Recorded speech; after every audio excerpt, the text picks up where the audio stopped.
지은호는 속이 뜨겁게 달아오르다가도 금세 차갑게 식는 걸 스스로 느꼈습니다. 지은호 기억을 더듬어 찾은 추억의 펜션 숲에서 한우진을 발견하고 구급차로 병원으로 이송 중에 잠깐 의식이 돌아온 한우진이 남긴 그 한마디. 살고 싶어. 근데 널 또 다치게 하느니 그냥 날 보내줘. 그 문장이 지은호의 귀 속에 모처럼 박혀 있었거든요. 살고 싶다는 말과 보내달라는 말이 같은 입에서 나오는 걸 보고 지은호는 결심했습니다. 살리고 보자. 그 다음에 감당하자. 응급실에서는 시간이 흐르는 소리마저 초조하게 들리더라고요. 담당 의사가 말했습니다. 간이식 결정 유효 시간이 길지 않습니다. 그때 지은호가 걱정되었던 이 지역은 숨이 가쁜 얼굴로 지은호 앞에 나타나는데요. 내가 적합검사 받을게. 하지 마, 은호야. 지은호는 고개를 아주 천천히 저었습니다. 선배, 나 할게요. 그 사람 살고 싶다고 했어요. 말끝이 떨렸지만 마음은 이상하리만큼 고요했어요. 흔들리던 선택이 그 순간 똑바로 설 자리를 찾았거든요. 문제는 수술이 아니었습니다. 수술 전에 치워야 할 일이 하나 남아 있었어요. 바로 고성이와의 거래였던 것이죠. 지은호는 고성이를 불렀습니다. 자리에 앉자마자 단도직입으로 말했죠. 그때 말한 100억 건물 권리증, 말로만 하지 마시고 오늘 바로 등기로 넘기세요. 입금 확인되면 동의서 씁니다. 고성이는 미소를 짧게 그렸는데요. 금방 표정이 단단해지더니 역으로 조건을 꺼냈습니다. 그렇다면 너와 나의 친자관계 비밀로 영원히 유지해. 오진이와의 친남매 사실도 마찬가지이고 위반 시 150억 배상 조건으로 각서 원본은 내가 보관하는 걸로 하자. 숫자는 차갑고 명확했는데요. 그 속에 들어있는 뜻은 더 차가웠습니다. 네가 누구인지, 네가 무엇을 한 건지 세상은 몰라야 한다였으니까요. 지은호는 숨을 고르고 한 글자씩 되물었습니다. 비밀 유지 각서, 150억 위약금 수락하겠습니다. 대신 조항 추가해요. 우리 가족한테 사적 연락 회유, 금전 접근 금지, 위반 시 모든 사실을 폭로할 거예요. 고성이의 눈이 조금 흔들렸는데요. 오래가진 않았습니다. 고성이는 곧장 전화 몇 통을 돌렸고 담당 변호사가 서류를 들고 도착했습니다. 짧은 싸움이 몇 번 더 있었지만 결론은 하나였어요. 100억 원의 등기 이전이 완료되고 확인되는 즉시 지은호는 동의서에 서명한다는 것이죠. 지은호는 돈을 고른 게 아니었어요. 살릴 힘과 시간을 고른 거였죠. 사람이 코너에 몰리면 제일 단단한 걸 잡는데요. 어떤 사람은 신을, 어떤 사람은 명예를, 어떤 사람은 돈을 붙였습니다. 돈은 지저분할 때가 많지만 빠르고 확실한 장치였고요. 그 돈으로 규칙을 만들고 입을 막고 길을 열 수 있었어요. 오늘 지은호는 자존심이나 아픈 과거에 대한 치유가 아닌 생존, 감정 대신 증빙을 택했습니다. 저울은 늘 흔들리지만 지금은 한호진을 먼저 살리는 게 1순위였고 그에 대한 보상도 필요했거든요. 그래서 지은호는 돈을 받았고 동시에 칼자루도 쥐었어요. 살리고 나서 갚을 것들은 그 다음에 감당하면 되니까요. 곧 법무사와 변호사가 도착하여 등기 이전 서류 절차를 마쳤습니다. 지은호는 떨리는 손으로 동의서에 이름을 적었고요. 수술 전처치에 들어갔습니다. 간단한 준비라 했는데도 새벽까지 이어졌고 누워있는 동안에도 생각이 멈추질 않았습니다. 우진아, 살고 싶다 했지. 그 말 붙들고 들어간다. 입술로 소곤거리며 눈을 감으니까 희한하게도 무서움 대신 분노가 잦아들더라고요. 누군가의 설계와 압박, 그리고 돈의 무게가 마지막까지 따라붙었지만 칼날 앞에서 중요한 건 단 하나뿐이었거든요. 친구이자 나의 오빠를 살려내는 것. 수술은 오래 걸렸고 쉽지 않았습니다. 의식이 아득하게 끊겼다가 돌아올 때마다 지은호는 똑같은 장면을 떠올렸습니다. 숲, 흙냄새, 얼음 같은 침묵, 그리고 우진의 입술. 살고 싶어. 그게 끝이었습니다. 깨어났을 때 회복실 공기가 다르게 느껴졌는데요. 그제야 살았다는 실감이 천천히 밀려왔습니다.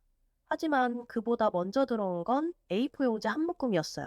비밀 유지 각서 원본, 고성이가 직접 들고 와서 아주 낮은 목소리로 말했습니다. 이제부터 단 한 글자도 새어나가게 하지 마. 네 인생 편하게 살고 싶다면.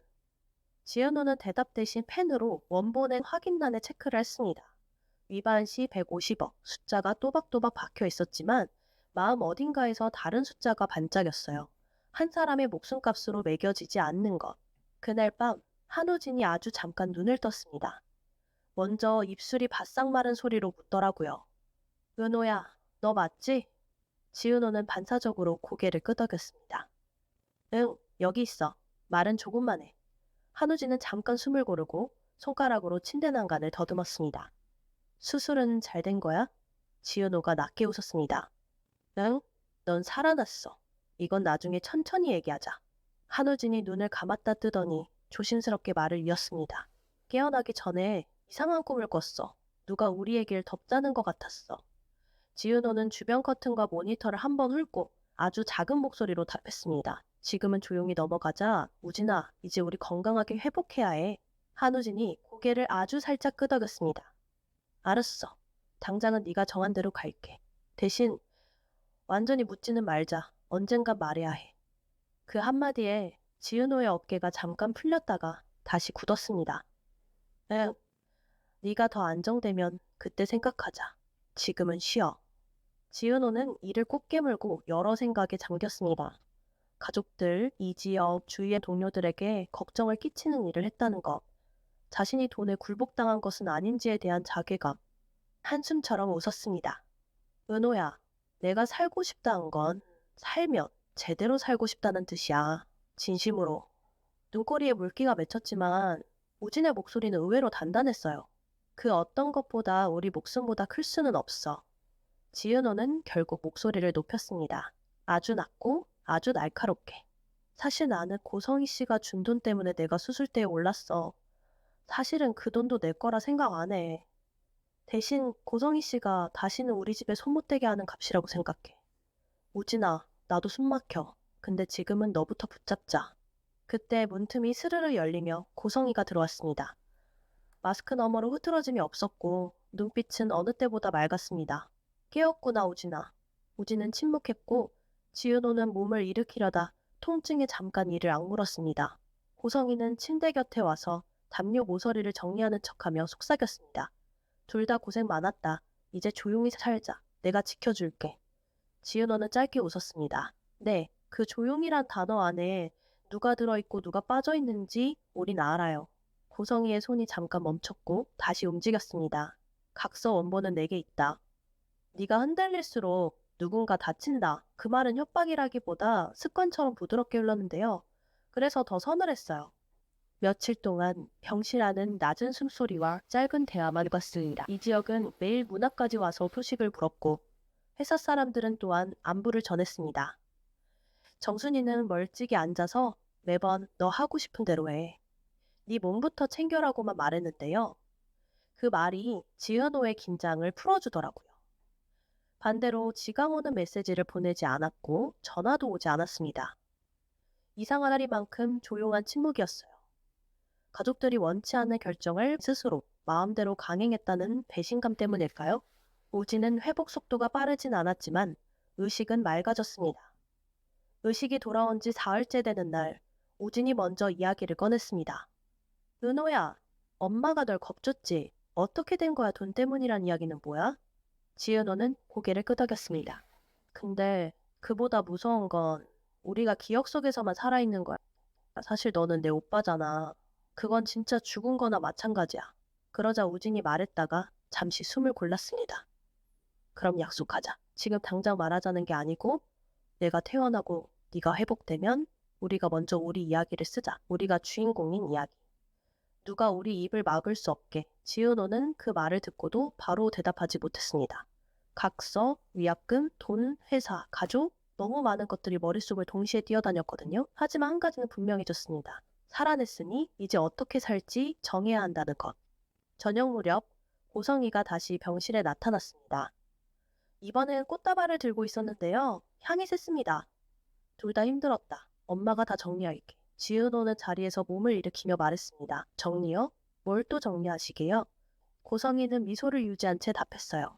이 모든 건 엄마가 다 알아서 해. 이런 사실들을 여러 사람이 알아봤자 좋을 게 없잖아. 그러니 비밀 유지가 최우선이지. 그때 우진이 천천히 말을 끊었습니다. 엄마, 엄마가는 제발 그만해요. 고성이의 미소가 처음으로 흔들렸습니다. 우진은 불편한 숨을 두어 번 쉬고 힘을 모아 말끝을 올렸습니다. 은호가 날 살렸고 난 은호 덕에 다시 살아났어요. 이건 숨길 일이 아니야. 엄마의 비밀이 아니라 우리의 사실이에요. 병실 공기가 순식간에 묵직해졌습니다. 고성이는 바닥을 잠깐 바라보다가 고개를 들었습니다. 우진아, 네 목숨 살려준 거에 대한 보답으로 어른인 엄마가 시키는 대로만 해. 그 말에는 두려움도, 애정도, 집착도 섞여 있었는데요. 결국 제일 크게 들린 건 통제였어요. 지은호는 입술을 깨물었습니다. 어른이요? 어른이면 잘못을 먼저 인정하셔야죠. 저한테 돈을 얹고, 입을 막고, 이름을 지우고, 그게 어른이에요? 고성이는 대답하지 않았습니다. 대신 손에 쥔 각서 사본을 한 번 더 지그시 눌러주었죠. 지은호는 이어서 짧게, 정확히 말했습니다. 각서는 지킬게요. 약속했으니까. 하지만 진실을 사라지게 하지 못해요. 시간이 필요할 뿐이에요. 그날 밤 지은호는 조용히 침대 옆 테이블에서 휴대폰을 꺼내 메모장을 열었습니다. 제목은 간단했어요. 우리의 사실. 첫 줄에 무엇을 써야 할지 한참 고민하다가 결국 이렇게 적었습니다. 숲에서 한 사람이 다른 사람을 살렸다. 그 아랫줄에는 또박또박 적었습니다. 우리는 쌍둥이였다. 누군가 숨겼고, 누군가 지켜봤고, 누군가 뛰어왔다. 그리고 지금 우리는 살아있다. 이튿날 아침 병원 복도에서 작은 소동이 났습니다. 누군가 익명으로 제보 문구를 꽂아두고 갔거든요. 한우진 환자의 기증자 신원이 노출됐다. 사실 여부는 확인되지 않았지만 소문은 생각보다 빨랐고 날카로웠습니다. 간호사들이 서로 눈치를 받고 담당 의사의 어깨가 딱딱해졌습니다. 고성이가 황급히 행정실로 들어가 누군가와 통화를 길게 이어갔고 돌아오는 길에 지은호와 눈이 마주쳤습니다. 고성이는 낮게 말했어요. 봐라. 그래서 조용해야 한다.